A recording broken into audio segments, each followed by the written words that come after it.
किसी गांव के एक शायर नामक स्थान के टंटन नामक भवन में पिछले 400 वर्षों से उस घर की मालकिन की प्रेतात्मा भटक रही है।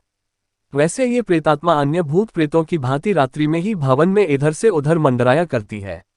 ये प्रेतात्मा बच्चों को हमेशा उपहार प्रदान किया करती है। जब बच्चे घरों में सो रहे होते तो चुपचाप उनके पास पहुंचती है और बगल में उपहारों के पैकेट रखकर गायब हो जाती है। जब बच्चों को अपने उपहार मिलने लगे तो यह चर्चा जंगल में आग की भांति सहारे फैल गई। पता चला कि एक प्रेतात्मा ही बच्चों में उपहार बांटती है। टंटन नामक विशाल भवन को राजा ने बनवाया था। उनकी उम्र 30-40 वर्ष के करीब थी।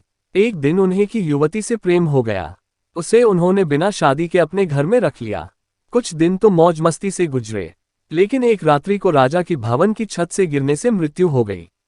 अब राजा की कुंवारी पत्नी को ही विशाल भवन की देखरेख करनी पड़ी। रात्रि में वह बिस्तर पर करवटें बदलती तो उसे राजा की याद सताया करती। उसकी आंखों में आंसू भर आते। वह आंसू भरी आंखें लेकर बरामदे में लगी राजा की आदमकद तस्वीर के पास जाती और एक ही बात कहती, काश मेरी गोद तो भर दी होती, मैं बच्चों के सहारे ही अपनी जिंदगी काट लेती। बच्चों को देखकर वह आपे से बाहर हो जाया करती।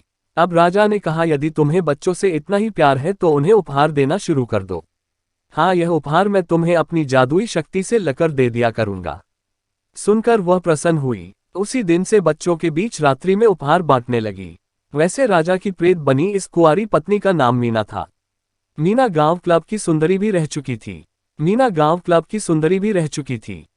की मृत्यु हुए 3 सदियां बीत गई हैं, लेकिन अभी भी वह प्रेत योनि में ही है। वह खंडहर अवस्था में खड़े अपने भवन की रक्षा किया करती है और रात्रि में बच्चों के बीच जाकर उपहार बांटा करती है।